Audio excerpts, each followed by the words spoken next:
komunisme itu di dunia itu sudah mati, walaupun masih ada partai tunggal, partai komunis, istilah-istilah itu masih ada. Antara aspek kesehatan dengan aspek ekonomi merupakan dua sisi dari satu mata uang.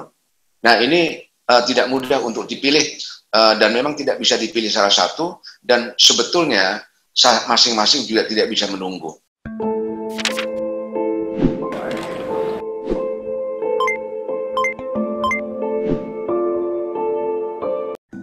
Agus Widjoyo adalah Gubernur Lembaga Ketahanan Nasional atau Lemhanas.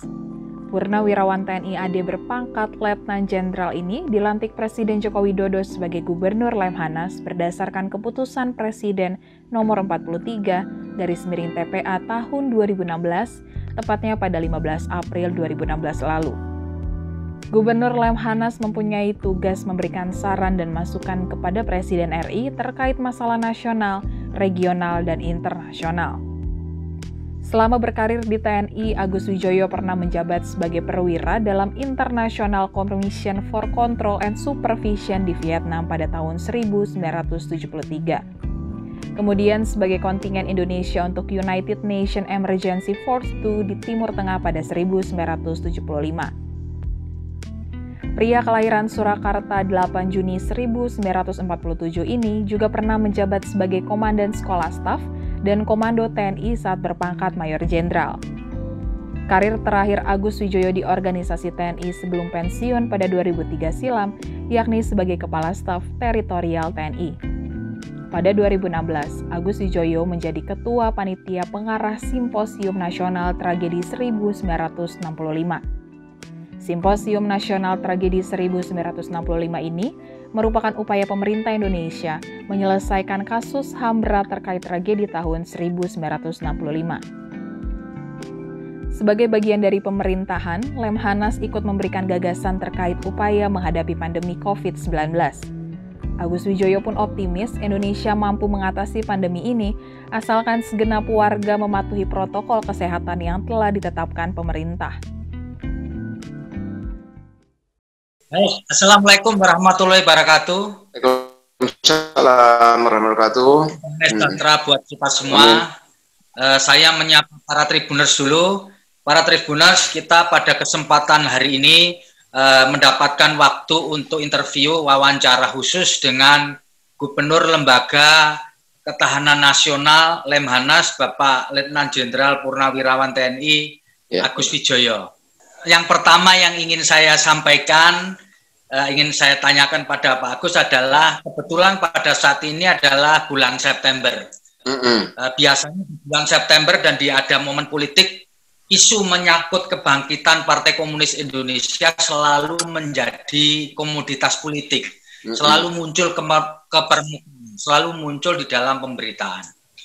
Mungkin dalam kesempatan ini kami ingin menanyakan kepada Pak Agus Widjoyo, apa komentar Pak Agus atau apa pendapat Pak Agus mengenai fenomena ini. Setiap kali ada momen politik, menjelang pilkada, lalu kemudian menjelang peringatan Hari Kesaktian Pancasila, isu PKI selalu kemudian dimunculkan lagi. Dipersilahkan Pak Agus. Pertama adalah bahwa payung hukum atau sebagian lebih senang menggunakan istilah dasar hukum untuk melarang menyebarkan ajaran dan paham komunisme, Marxisme, Leninisme itu sudah kuat. Pertama dari tahap MPRS, saya tidak hafal nomornya, nanti tolong dilihat nomornya, dijabarkan dalam undang-undang, itu juga saya tidak hafal nomornya, yang sudah juga disertai dengan ancaman sanksinya. Jadi sudah cukup kuat. Tinggal ditegakkan, dan kalau memang ada gejala-gejala itu di lapangan, laporkan kepada aparat yang berwenang untuk ditindak dan diserahkan kepada proses hukum. Mungkin juga bahwa undang-undang itu tidak cukup konkret untuk bisa dijadikan sebagai dasar indikator. Apa sih yang dikatakan sebagai usaha penyebaran ajaran dan paham komunisme, Marxisme, Leninisme. Bentuknya bagaimana? Kalau orang mempunyai atribut Palu Arit, apakah itu menyebarkan ajaran? Kalau orang punya buku tentang sejarah PKI dalam konteks politik sejarah Indonesia atau sejarah politik Indonesia, apakah itu juga termasuk menyebarkan paham komunisme? Jadi harus lebih konkret lagi untuk bisa dilihat di dalam kenyataan dan terukur. Mungkin ini yang perlu untuk kita lihat. Selama itu masih jadi perdebatan, itu suatu pertanda bahwa undang-undang itu belum cukup konkret untuk dijabarkan menjadi indikator-indikator yang bisa diukur nyata atau tidak. Jadi untuk negara kita, payung hukum, dasar hukum sudah sangat kuat, tinggal ditegakkan. Sejauh mana aparat kita, pemerintah mau menegakkan itu. Kalau memang kita melihat belum cukup efektif, apa permasalahannya? Apakah memang undang-undang itu belum cukup kuat? Itu seperti tadi saya katakan. Yang kedua, kalau kita lihat bahwa komunisme itu di dunia itu sudah mati, walaupun masih ada partai tunggal, partai komunis, istilah-istilah itu masih ada, dan biasanya komunisme di masa lalu, di masa perang dingin, di dunia negara dunia ketiga, itu biasanya memang terkait dengan gerakan komunisme internasional. Sekarang gerakan komunisme internasionalnya sudah tidak ada, sehingga pertanyaannya apakah mungkin masih ada gerakan komunisme nasional? Kemudian tujuannya apa? Mereka mendapat dukungan dari mana? Secara politis sangat lemah, mereka tidak akan pernah mendapat dukungan dari siapapun itu. Dan kalau ada sampai tanda-tanda terus terang menunjukkan atribut-atribut komunisme atau atribut-atribut partai komunis, itu menurut logika adalah sebuah tindakan bodoh. Karena pasti tidak ada dukungan yang kuat untuk mereka, dan mereka menunjukkan identitasnya secara sangat terbuka. Kan namanya bunuh diri itu. Walaupun di sisi lain tetap harus kita waspadai. Apa kita waspadai? Yaitu mereka, individu, golongan yang dulu terkena oleh tindakan pemerintah untuk menghancurkan komunisme sekitar tahun 65, 66, 67, 68, itu sudah dipulihkan hak politiknya, ada yang menjadi anggota DPR, siapa tahu juga, banyak juga yang tidak kita ketahui karena sudah dianggap sama dengan warga negara lainnya, sudah ikut pemilu, sudah ikut pilkada mungkin, jadi mereka sudah ada di mana-mana. Bukan tidak mungkin terjadi bonding karena persamaan nasib di masa lalu. Dan karena persamaan nasib di masa lalu bisa saja terjadi, katakanlah dari hal-hal yang bersifat ingin untuk mengenang nostalgia, reunikah itu, tetapi juga mungkin untuk bisa merebut sesuatu yang lebih berarti. Misalnya merebut sumber daya untuk kepentingan kelompok itu bukan tidak mungkin gitu. Jadi tetap kita waspadai, tetapi jangan terus kemudian dijadikan alat politik sebagai alat untuk memobilisasi kekuatan tertentu untuk digunakan bagi tujuan-tujuan politik tertentu yang sebetulnya itu tidak didasarkan kepada kenyataan yang ada. Jadi kita tidak bisa hitam putih, tetapi bahwa kita tetap gunakan akal sehat kita, logika, dan kalau ada hal-hal yang masih merupakan kelemahan-kelemahan, segera kita tutupi. Sedangkan hari kesaktian Pancasila juga sudah jelas, karena bukti dari keganasan PKI itu ada di Lubang Buaya pada tanggal 1 Oktober 1965. Dan ini merupakan kelemahan dari mereka. Mereka menganggap bahwa keganasan dari peristiwa 65 hanya dimulai dari tanggal 2 Oktober 65 ke depan, ketika ex anggota PKI itu sudah mulai dikejar-kejar. Tapi mereka tidak membuka sebelumnya. Mereka tidak membuka tentang 1 Oktober subuh di Lubang Buaya tahun 65. Mereka tidak membuka tentang tahun 63 dengan mereka memaksakan berbagai kebijakan-kebijakan yang cenderung mirip dengan kebijakan-kebijakan dalam pemerintahan sistem komunis, angkatan kelima, land reform secara paksa, dan lain-lain. Terus kemudian juga tindakan kekerasan terhadap komunitas agama. Saya rasa masih hidup saksi mereka yang masih remaja pada tahun 63. Jadi hal-hal itu mereka tutup-tutupi. Jadi mari kita buka semuanya, dan kalau dikatakan kenapa menjelang tanggal 1, saya cenderung untuk menduga bahwa itu dijadikan sebagai alat politik, dipolitisasi untuk tujuan-tujuan tertentu. Gitu. Pak Agus, terkait dengan Lembaga Ketahanan Nasional, pada saat ini di seluruh dunia sedang mengalami masa pandemi akibat COVID-19. Nah, di antara negara pertama yang terkena COVID-19 adalah Cina, dan sekarang pulih. Lalu Cina dianggap sebagai negara besar, sebagai simbol dari negara yang sampai saat ini masih menganut ajaran komunis. Lalu kemudian kebetulan sekali juga kita sedang terlibat di dalam satu konflik dalam tanda petik terkait dengan batas laut kita di Laut Cina Selatan yang sekarang diberi nama Laut Natuna Utara. Bagaimana Bapak sebagai Gubernur Lemhanas melihat konstelasi geopolitik di tengah pandemi COVID-19 pada saat ini, Pak? Ya, kembali bahwa pandemi COVID-19 ini menyebabkan lebih banyak dampak negatif kepada negara-negara yang membuka kemungkinan sebetulnya berbagai negara itu untuk bekerja sama satu sama lain untuk mengatasi dampak dari pandemi COVID-19 ini, menemukan vaksin, terus kemudian mencegah mobilitas penduduk, memutus keterpaparan, dan lain-lain.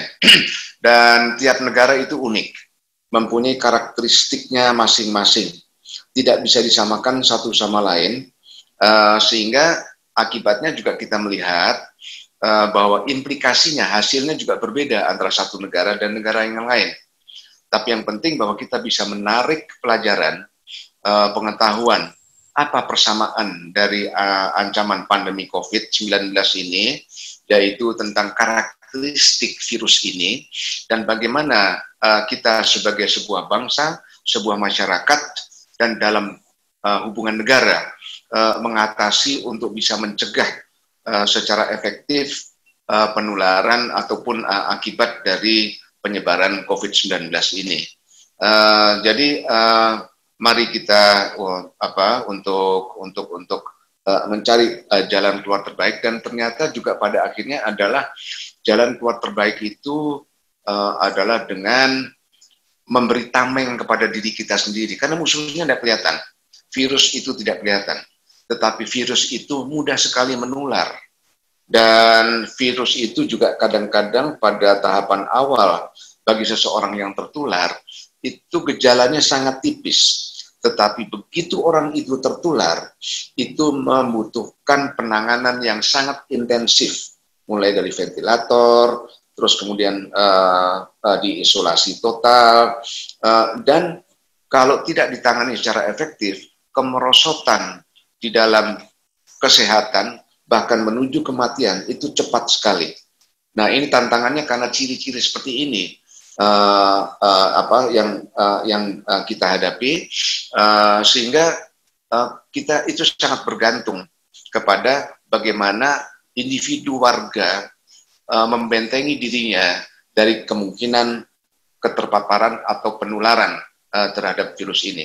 Itu sangat bergantung bagaimana pertama pemerintah bisa untuk mengeluarkan sebuah aturan kebijakan untuk membuat masyarakat itu disiplin mematuhi protokol kesehatan COVID-19, atau bahwa masyarakat itu mempunyai disiplin dan mempunyai kerekatan satu sama lain untuk bisa secara sukarela dan gotong royong menjaga lingkungan pada dirinya sendiri secara sukarela. Pada akhirnya itu adalah menjaga disiplin untuk menempatkan diri dalam isolasi guna memutus penularan. Nah, untuk memutus penularan itu berada di dalam lingkaran-lingkaran yang terisolasi. Itu bisa karena kekuatan kultural, sehingga mereka juga kuat untuk menjaga lingkungannya. Bisa juga karena kewenangan struktural dan hukum untuk bisa ditetapkan aturan-aturan yang berlaku bagi warga dan ancaman sanksi bagi mereka yang melanggar. Bukan saja ini melanggar untuk kesehatan mereka, tetapi ini melanggar karena dampaknya, implikasinya adalah bagi orang lain dan bagi masyarakat, yang pada akhirnya membawa dampak tingkat ketertularan secara nasional yang akan menentukan juga itu bagaimana cepat kita untuk mengatasi. Satu hal lagi juga yang melekat kepada ancaman pandemi ini adalah bahwa antara aspek kesehatan dengan aspek ekonomi merupakan dua sisi dari satu mata uang. Nah, ini tidak mudah untuk dipilih dan memang tidak bisa dipilih salah satu, dan sebetulnya masing-masing juga tidak bisa menunggu. Ini yang menjadi bahwa penanganan pandemi COVID-19 ini menjadi kompleks. Jadi ini harus paralel begitu Pak Agus? Ya, paralel ya. Tetapi sebenarnya Pak Agus melihat ini lebih heavy-nya ke masalah kesehatan yang harus menjadi prioritas atau ekonomi yang harus menjadi prioritas, Pak? Saya pakai logika sederhana saja ya. Pakai logika sederhana, orang mau memulihkan ekonomi itu kalau tidak sehat percuma. Dan kalau itu terabaikan penanganannya, tunggu saja 1 hari, 2 hari, 3 hari, 7 hari, 10 hari, dia akan meninggal. Toh juga tidak akan bisa mengejar kesejahteraan ekonomi. Tapi kalau dia dijaga kesehatannya, kalau dia sembuh dan bersama-sama sembuh dengan masyarakat, dia akan bisa melanjutkan usaha bersama untuk memulihkan roda ekonomi. Memang ketika diprioritaskan untuk kesehatan, ekonomi itu agak menurun. Nah, ini membutuhkan bantuan dan intervensi dari masyarakat. Untuk membantu masyarakat, ketika ekonomi dinomor-duakan terhadap kesehatan, maka ada campur tangan, ada kehadiran, istilah sekarang, ada kehadiran pemerintah untuk membantu masyarakat agar kondisi ekonominya itu tidak drop sampai 0, gitu. Jadi tetap saya mengatakan kesehatan adalah nomor 1. Karena dia modal dasar untuk berbuat apapun di dalam kehidupan kita, tetapi juga ini tidak bisa diselesaikan oleh warga sendiri, dan ini memerlukan juga intervensi dan bantuan dari pemerintah. Memang tidak ada pembanding yang jelas krisis ini akan separah apa, tetapi pada usia kita, usia banyak orang, yang bisa dibandingkan adalah krisis moneter 98 dan krisis dunia yang dipicu oleh subprime mortgage 2008 di Amerika. Menurut Lemhanas, sedahsyat apa kira-kira dampaknya pandemi ini mengganggu ketahanan nasional? 3 kali, 4 kali, 5 kali lebih dahsyat dari krisis 98 atau seperti apa, Pak? Ini perlu buat kita agar mudah mencerna. Kita tidak menilai krisis dari 1 kali, 2 kali, 10 kali, 200 kali. Karena itu abstrak dan itu kira-kira. Saya lebih baik untuk mengambil metodologi urut-urutan pengambilan kebijakan publik untuk bisa memperhitungkan data, kriteria yang ada untuk bisa dipertimbangkan dan digunakan dalam rangka mencapai tujuan mengatasi krisis. Juga tidak bisa disamakan krisis 98 itu ekonomi dulu baru campur dengan politik multidimensional, kursus kemudian 2008 ya, tidak bisa persis disamakan karena masing-masing punya kriteria yang berbeda. Jadi gunakan logika data dalam tata cara menyusun kebijakan publik dan kita ambil kebijakan sesuai dengan tujuan berdasarkan data yang ada. Baik Pak, tetapi lanjut Mas Sofi. Terkait dengan pandemi ini terkait dengan ketahanan nasional kita bagaimana Pak? Ini adalah jawaban yang sederhana, logis saja. Ketahanan nasional itu adalah sebuah outcome, hasil totalitas kumulatif. Di Lemhanas kita mempunyai aspek-aspek untuk kita analisis. Namanya gatra, aspek di Lemhanas itu. Pertama adalah trigatra. Trigatra itu modal dasar takdir yang diberikan Tuhan kepada kita. Pertama adalah geografi. Kita ditakdirkan untuk hidup di dalam negara yang berbentuk negara kepulauan. Ini berbeda dengan negara kontinental. Dengan negara kontinental, kita jalan kaki saja, kita punya saudara di mana-mana, itu bisa kita jangkau. Kalau negara kepulauan, itu harus nyebrang perairan. Demikian juga untuk pertimbangan pertahanan akan berbeda. Itu geografi. Yang kedua adalah sumber kekayaan alam. Kita punya sumber kekayaan alam yang melimpah. Tapi kita tidak hanya bisa berhenti di situ saja, kita harus mampu memiliki teknologi dan usaha agar sumber kekayaan alam itu bisa punya arti dan kita nikmati secara konkret di dalam kehidupan kita. Tentu dalam aspek kesejahteraan dan mungkin lain-lainnya dalam aspek keamanan. Yang ketiga adalah demografi. Demografi itu adalah populasi penduduk manusia yang menghuni negara itu. Jumlahnya sekarang kurang lebih sekitar 260 jutaan. Karakteristiknya terdiri dari kebinekaan. Berbagai macam suku, agama, bahasa. Gitu. Ini memberikan tantangan. Dia memberikan kekayaan bagi kita, tetapi kalau tidak dikelola dengan baik, dia bisa menjelma untuk menjadi ancaman bagi kita. Itu trigatra. Geografi relatif statis, sumber kekayaan alam relatif statis. Demografi ini manusia yang punya akal pikiran dan punya hati, dinamis. Pikiran itu ingin diwujudkan, yang bisa saja pikiran yang berkumpul di satu komponen masyarakat berbeda dengan pikiran yang berbeda dari komponen masyarakat yang berbeda. Terkadang ini menimbulkan friksi, gitu. Jadi ini dinamis, demografi. Kondisi dinamis ini kita bagi lagi di dalam aspek ideologi, politik, ekonomi, sosial budaya, dan pertahanan keamanan. Ketahanan nasional hanya akan bisa baik dan efektif kalau masing-masing ketahanan di dalam aspek, misalnya ketahanan ideologi, ketahanan politik, ketahanan ekonomi, ketahanan sosial budaya, ketahanan pertahanan keamanan itu bisa kita kelola dengan baik dan menjadi efektif. Bagaimana caranya itu? Menurut kerangka teoritis. Contohnya, ketahanan politik.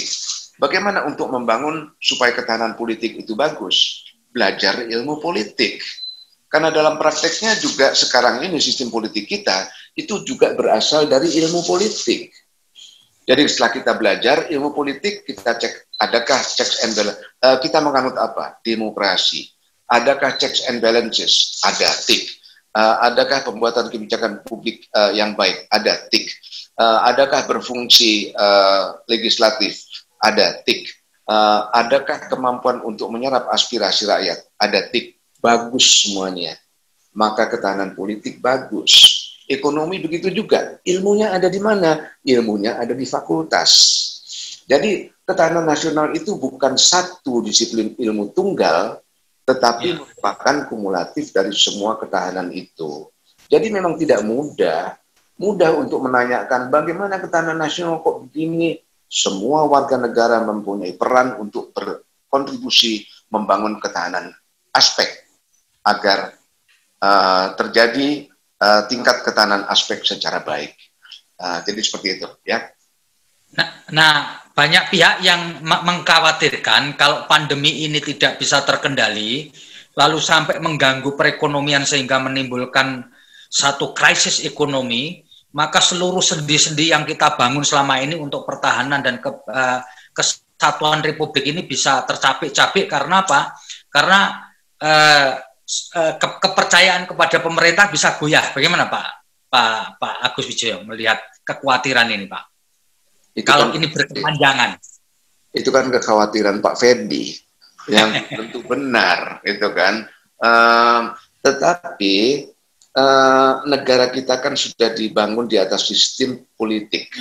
Sistem politik secara demokratis yang menyediakan prosedur, mekanika, dan struktur tentang bagaimana mengelola negara ini. Mulai dari kedaulatan yang dimiliki oleh rakyat, sampai dia mewakilkan kepada wakilnya yang dia pilih di dalam pemilu, pilkada. Dan itu dijalankan. Itu juga tidak semua memuaskan semua.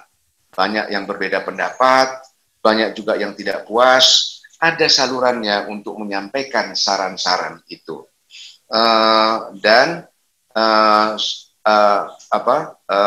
Kedaulatan tetap dimiliki oleh rakyat. Jadi kita sebagai rakyat juga jangan menyerahkan saja kepada pemerintah. Dan selesai setelah kita nusuk di TPS, kita pulang tidur. Tinggal mengamati kritik-kritik pemerintah. Pemerintah dikritik. Kita masih punya kewajiban dan kita masih punya hak untuk mengontrol pemerintahan. Dan kita juga punya kemampuan sebenarnya, akal, pikiran, untuk mencari upaya, memberikan sumbangan langsung. Itu dikatakan melalui masyarakat madani, prakarsa-prakarsa mandiri di dalam masyarakat untuk membantu bahwa kekhawatiran Pak Feby ini jangan sampai terjadi. Jadi kita tidak berada dalam hampa, hitam putih, sukses gagal, terjadi tidak terjadi. Bukan. Maka oleh karena itu, yang penting adalah menjadi warga negara yang baik, bertanggung jawab, ikut memberikan sumbangan-sumbangan pikiran, kalau tidak setuju sampaikan, dan ikut mematuhi semua ketentuan peraturan perundang-undangan yang harus kita patuhi sebagai warga negara. Karena undang-undang, konstitusi, peraturan itu adalah sebetulnya pada hakikatnya merupakan kesepakatan kita bersama tentang bagaimana kita harus hidup di tengah-tengah saudara sebangsa yang bineka, beda agama, beda suku, beda bahasa, dan lain-lain. Jadi begitu Pak, ini dinamis ini. Sistem ini dinamis dan memberikan kita saluran-saluran untuk memberikan kontribusi. Masa kita sebagai bangsa Indonesia tidak punya akal untuk mengatasi itu semua? Tapi jangan serahkan itu bahwa kita selesai dengan memilih presiden, memilih anggota DPR, tinggal kita menyalahkan gitu. Ya jangan, kita tetap mengontrol dia dengan peran-peran kita. Gitu ya. Pak Gubernur, izin mengenai ketahanan di bidang ekonomi. Data 28 Juli, Kepala Bappenas Pak Suharso mengatakan bahwa angka pengangguran sampai 28 Juli adalah 3,7 juta. Dan itu berpotensi meningkat lagi tahun 2021 menjadi 5,5 juta. Bahkan angka pesimistis bisa tingkat pengangguran 9,1% menjadi 10,7 juta sampai 12,7 juta. Ketahanan ekonomi, ketahanan perut, ketahanan makan atau tidak masyarakat ini menjadi sangat krusial, Pak. Apalagi kita tahu ini menjelang tahun-tahun politik. Menandaskan kembali, kalau angka pengangguran sampai setinggi ini, kemungkinan terburuk apa yang akan terjadi kira-kira Pak pada pemerintahan berdasarkan analisis Lemhanas? Kemungkinan terburuk kalau semua warga negara Indonesia itu tidur, semua warga negara Indonesia akan mati. Terburuk kan? Siap. Tapi kan itu tidak mungkin terjadi, ya. Proses kebijakan tetap dilakukan oleh pemerintah untuk mencari kebijakan untuk mengatasi tantangan-tantangan tersebut. Dan ini tidak khas terjadi untuk Indonesia. Tingkat kemiskinan, tingkat pengangguran, itu negara demokrasi terbesar yang menjadi model di dunia, Amerika itu juga mengalami kesulitan, kok lebih sulit daripada kita. Gitu. Jadi kita tidak sendirian.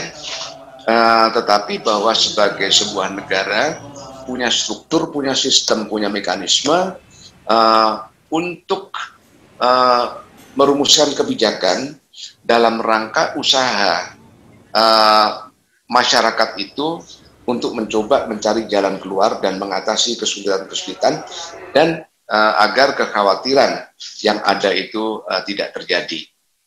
Itu adalah upaya maksimal, ya. Pak, ngomong-ngomong, Pak Gubernur ada diajak Pak Jokowi enggak sih minta masukan soal ketakutan-ketakutan beliau? Beliau kan punya menteri fungsional. Minggu lalu Lemhanas diterima oleh Presiden untuk memberikan rekomendasi dalam rangka membangun ketahanan pangan, gitu. Dan kita berkomunikasi. Tapi Presiden kan punya banyak pembantu fungsional yang mungkin juga datanya lebih lengkap, sehingga di dalam perangkat atau instrumen pengambilan keputusan, Presiden itu bisa memilih dari alternatif-alternatif yang ada. Banyak pembantu-pembantu Presiden di sekeliling beliau. Mengapa khusus ketahanan pangan, Pak? Apakah kita sudah kondisi gawat? Karena berdasarkan indikasi. Pertama, dari Badan Pangan Dunia untuk mengatakan bahwa akan terjadi krisis ekonomi di masa depan. Krisis ekonomi itu akan melahirkan krisis pangan. Maka Bapak Presiden mempunyai visi agar kita tidak jatuh dalam kesulitan ketika kita menghadapi krisis pangan. Untuk itu maka kita harus mengurangi, bahkan menghentikan impor pangan. Oleh karena itu kita harus mengadakan usaha dalam rangka swasembada pangan guna mendukung terbangunnya ketahanan pangan. Bahkan kalau perlu adalah dengan mengekspor. Kita sudah membangun kemampuan untuk ekspor pangan ke negara lain. Ini dapat kita lakukan dengan mendayagunakan teknologisasi pertanian untuk bisa menarik generasi milenial, generasi muda untuk tertarik masuk ke dalam pertanian dan untuk mewujudkan cita-cita kita itu. Gitu. Karena Bapak ini memang selalu berikhtiar untuk mengembalikan institusi ini kepada realnya yang benar, terutama TNI. Nah, Bapak juga pernah memberikan kritik terhadap pemerintahan sekarang ini, di era pemerintahan sipil, bahwa ada ketidakpercayaan dari pemerintahan sipil, sehingga selalu menggantungkan diri kepada TNI, terutama TNI aktif. Misalnya, beberapa jabatan diberikan kepada TNI aktif, padahal itu sebetulnya porsinya untuk jabatan sipil. Nah, yang paling menyolok di masa pandemi ini, Pak, bahwa TNI, dalam hal ini Tentara Angkatan Darat, dilibatkan secara penuh dalam penemuan obat COVID yang diproduksi oleh Unair. Bahkan roadshow-nya juga sampai dilakukan oleh Kasat sendiri. Bahkan penyerahannya kepada BPOPM untuk mendapatkan hak paten juga dilakukan oleh TNI. Padahal ini kan ranahnya ilmuwan, ranahnya sipil. Bagaimana Bapak membaca langkah TNI, terutama dalam hal ini pemerintahan Jokowi, yang selalu ingin melibatkan TNI terhadap kebijakan-kebijakan sipil. Begitu, Pak? Gitu ya. Itu kita tidak bisa, sebetulnya juga di dalam sistem politik apapun, kita tidak bisa menilai sebuah keputusan atau kebijakan itu benar atau salah, baik atau buruk. Di dalam demokrasi, yang dinilai itu adalah keabsahan, legalisme, dan konstitusionalisme. Ya, apakah yang memberikan perintah itu memang yang punya kewenangan untuk memberikan perintah? Kalau memang yang memerintahkan itu punya kewenangan untuk memberikan perintah, sah itu perintah. Seperti tadi saya katakan, TNI itu punyanya presiden. Jadi kalau presiden itu memerintahkan untuk membuat vaksin, untuk membantu penegakan disiplin protokol kesehatan, itu sepenuhnya adalah hak prerogatif presiden. Secara demokrasi itu benar. Lantas kalau salah gimana, Pak? Nah, kontrol itu datang dari DPR. DPR yang mengontrol nantinya secara politik. Pak Presiden, kenapa kok Bapak memberikan tugas kepada tentara yang sebetulnya secara konstitusional itu berada di dalam fungsi dan tugas pertahanan nasional, kok diminta untuk mengadakan penelitian percobaan mencari vaksin. Nah, itu antara DPR dengan MPR, antara DPR dengan eksekutif gitu. Masyarakat juga bisa melalui kontrol sosial disampaikan, ya, lewat media-media yang banyak itu, di mana-mana itu tribun apa di mana-mana banyak tribun ini, gitu ya. Siapa? Nah, itu bisa, itu kontrol sosial gitu. Jadi, tapi yang penting bahwa kita mematuhi alur-alur yang disediakan oleh demokrasi untuk mengatur kehidupan kita bersama. Gitu. Memang nantinya kalau kita bisa berbicara di dalam tataran normatif, tentunya Presiden sudah punya pertimbangan mengapa Presiden memberikan instruksi perintah kepada TNI untuk melaksanakan tugas dalam tugas-tugas tertentu. Ya, misalnya untuk mencari vaksin dan lain-lain. Pasti Presiden punya pertimbangan tertentu. Apakah itu untuk memanfaatkan sumber daya nasional bergotong royong secara nasional? Tentu diharapkan bahwa TNI tidak melupakan dan mengabaikan tugas pokoknya pertahanan nasional. Karena situasi di Laut Cina Selatan itu sudah memanas. Nah, jadi kita berikan jawabannya di dalam koridor norma-norma seperti itu. Antara konstitusionalitas dan bagaimana fungsi kontrol dan apa yang bisa kita lakukan. Nah, kalau memang penasaran, pengen untuk punya keinginan, tugas sendiri untuk TNI dari para bapak-bapak ini, cobalah nyapres. Nah, nanti kalau menang, nah bisa kasih tugas perintah kepada TNI, itu ya. Oke.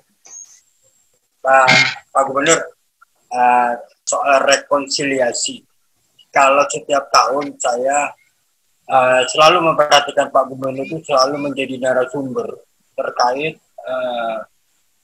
30 September. Yang saya tanyakan, Bapak itu kan dianggap figur yang paling kompeten untuk melakukan rekonsiliasi terhadap anak bangsa yang keluarganya terlibat atau menjadi korban G30 SPKI.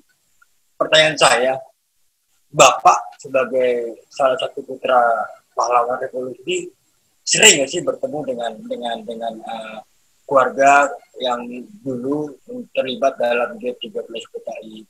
Kemudian rekonsiliasi yang terjadi itu sebetulnya sudah sampai sejauh mana? Karena apa? Isu ini menurut Bapak tadi katakan selalu menjadi komoditas politik. Kemudian secara pribadi Bapak melihat figur Pak Presiden misalnya selalu dianggap sebagai tokoh yang ditujukan sebagai komunisme, PKI. Kalau boleh tahu Pak Jokowi itu pernah nggak sih berbicara dengan Pak Agus soal ini? Kenapa kok saya selalu dituduhkan soal ini? Ataukah memang Pak Agus sudah memberikan strategi-strategi gitu kepada pemerintah untuk mengantisipasi isu-isu yang selalu datangnya setiap tahun ini, Pak Agus? Terima kasih, Pak Agus. Ya, tentang rekonsiliasi, saya melihat rekonsiliasi itu adalah berdamainya sebuah masyarakat, sebuah bangsa dengan masa lalunya. Walaupun masa lalu itu terdapat kesalahan, dan kesalahan itu telah membelah bangsa ini menjadi bagian-bagian, mengakibatkan polarisasi di dalam masyarakat dan di dalam bangsa. Bagaimana kita bisa untuk merekatkan kembali masyarakat dan bangsa yang sudah pecah, samalah seperti apa ya, di sini ada pot keramik pecah itu. Padahal kita ingin pot itu tetap berfungsi, gitu kan. Kalau itu tetap pecah, bagaimana kita bisa akan melanjutkan kehidupan kita ke masa depan kalau masing-masing masih menyimpan rasa dendam, gitu. Bisa saja yang dikatakan sekarang banyak yang muncul adalah rekonsiliasi kultural. Misalnya waktu itu inisiatif yang diambil oleh wali kota Palu misalnya, kalau tidak salah beliau terlibat di dalam peristiwa G30 SPKI, terus kemudian memberikan pernyataan dan akhirnya menyatukan anak-anak generasi kedua dan generasi ketiga dari kedua belah pihak yang terlibat di dalam peristiwa tragedi 1965 dan menyatukannya dalam kegiatan-kegiatan kepemudaan, misalnya upacara bendera, terus kemudian perkumpulan-perkumpulan lain. Itu adalah rekonsiliasi kultural. Banyak juga saya dengar sudah dilakukan dengan oleh generasi muda dari kalangan Islam, cenderung dan lebih banyak dari kalangan NU, yang sudah mengadakan pendekatan kembali dengan keluarga-keluarga ex-PKI di masa lalu. Itu mendekatkan, dan mudah-mudahan ini bisa merekatkan ke masa depan. Tetapi ada satu hal yang belum dilakukan di dalam rekonsiliasi kultural, yaitu adalah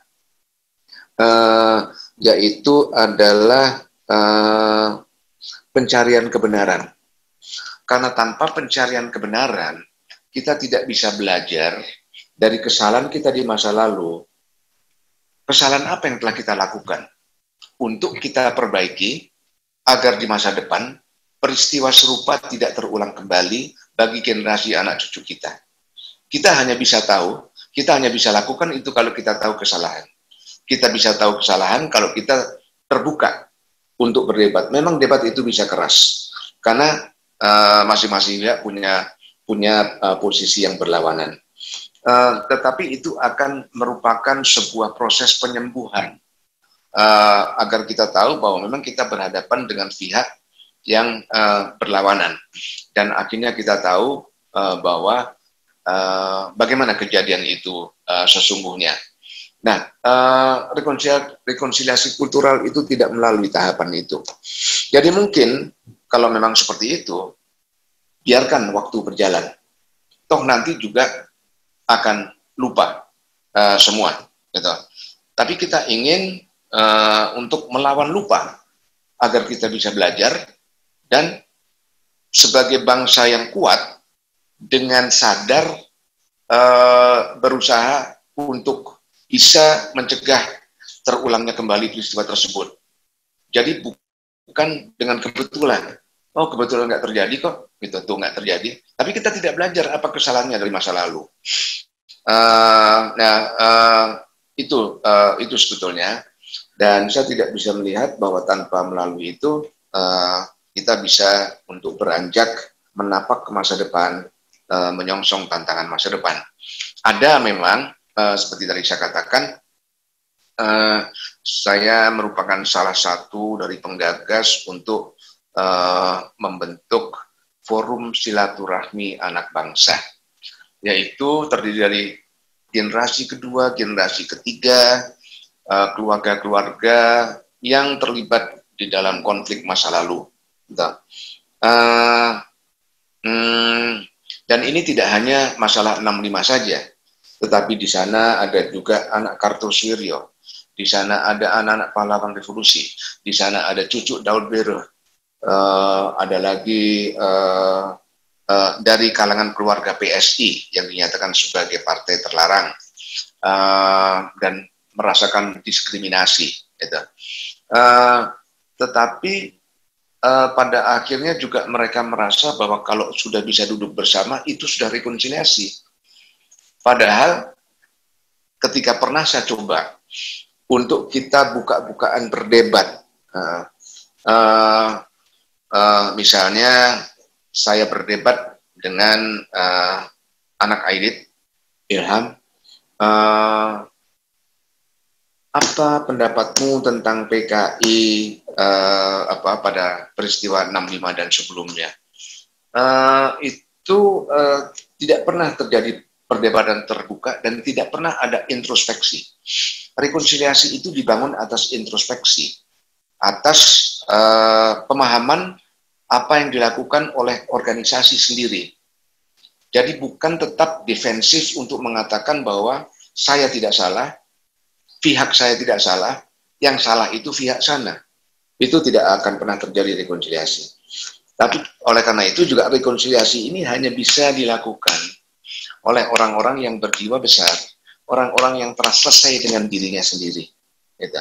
Tapi kalau selama orang itu masih, misalnya kita buka debat peristiwa 65, maka pendapat seseorang yang berasal dari keluarga PKI akan tetap menentukan sikapnya, bertahan defensif sebagai keluarga PKI dan mempertahankan kebenarannya, maka sebenarnya kita belum bergerak maju, maka sebenarnya Indonesia belum berada pada Indonesia tahun 2020. Indonesia masih berada pada tahun 1965, karena posisi orang-orangnya masih menempatkan posisi tahun 1965. Nah, ini kendala besar untuk rekonsiliasi. Ini kendala besar untuk rekonsiliasi.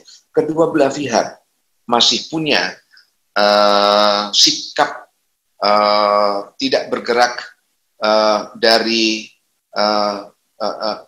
kemauan untuk introspeksi dan tetap mempertahankan bahwa pihaknya paling benar dan bahwa pihaknya itu korban dan kemudian menuduh pihak lain itu sebagai penindas. Rekonsiliasi itu adalah sebuah kesepakatan.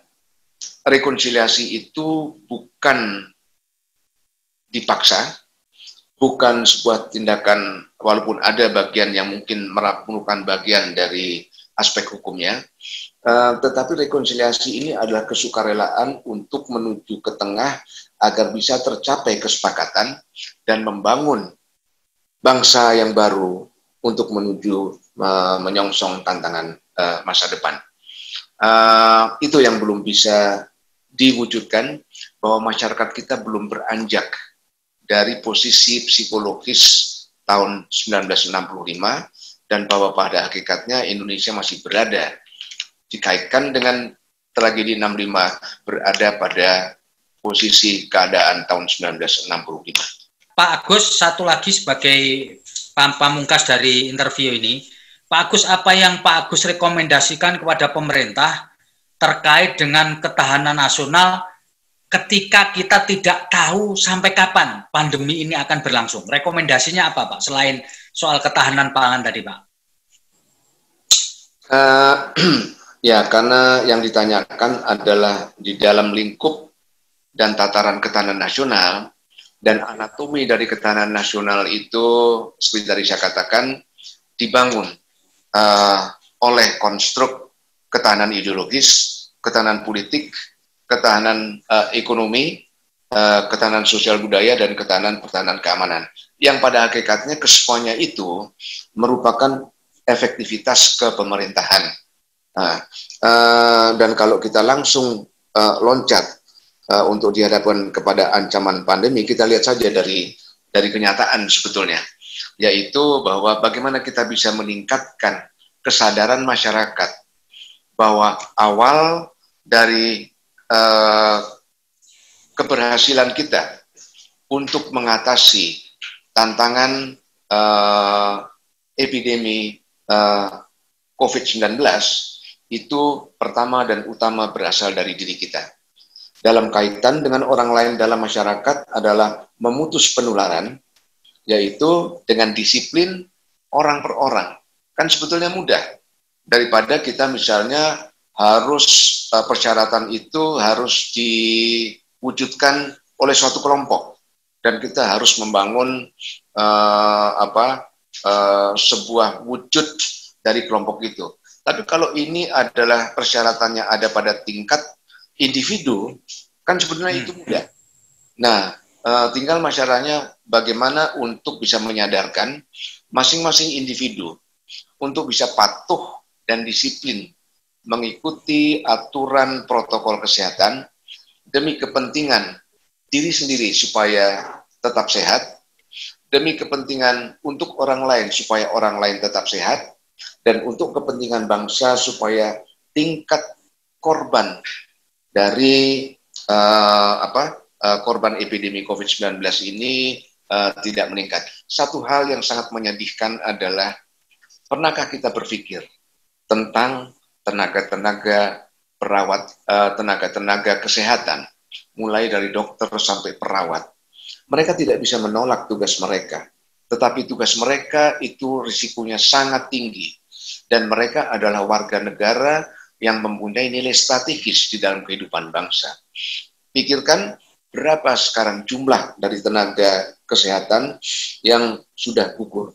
Pikirkan berapa lama untuk menggantikan tenaga itu di dalam perjalanan bangsa kita. Bahkan bukan saja ada perawat, bukan saja ada dokter, tetapi juga banyak profesor-profesor. Pikirkan itu untuk kepentingan bangsa, untuk kepentingan bersama. Jadi pertama-tama adalah bagaimana untuk menyadarkan kepada individu-individu warga negara untuk meningkatkan kepatuhan dan disiplin, mengikuti ketentuan-ketentuan protokol kesehatan, dan selanjutnya juga sebetulnya adalah yang paling mudah adalah patuhi semua ketentuan yang dikeluarkan oleh pemerintah, karena pemerintah sudah mempertimbangkan semua implikasi dari kebijakan-kebijakan yang dikeluarkan. Mungkin dimulai dari situ, dimulai dari perorangan yang sebetulnya mudah dan tidak sulit. Tetapi mudah ini menjadi sulit apabila dari tingkat perorangan itu ada yang tidak percaya bahwa COVID ini real. Maka, ya kan, tunggu saja kalau korban COVID ini baru nanti mengenai keluarga kita terdekat, baru kita tertegun. Oh ya, benar, ini real. Percayalah bahwa ancaman COVID ini nyata adanya. Dan mari kita ikuti semua ketentuan kebijakan yang dikeluarkan oleh pemerintah untuk menjaga protokol kesehatan. Dimulai dari diri kita sendiri. Baik Pak Agus, terima kasih atas kesempatannya kita melakukan interview. Semoga ini bermanfaat buat para pemirsa nanti dan pembaca. Kami berharap selalu Pak Agus dalam kondisi sehat dan tetap menjalankan amanah di Lembaga Pertahanan Nasional. Pak, terima kasih banyak. Selamat sore. Assalamualaikum warahmatullahi wabarakatuh. Waalaikumsalam warahmatullahi wabarakatuh.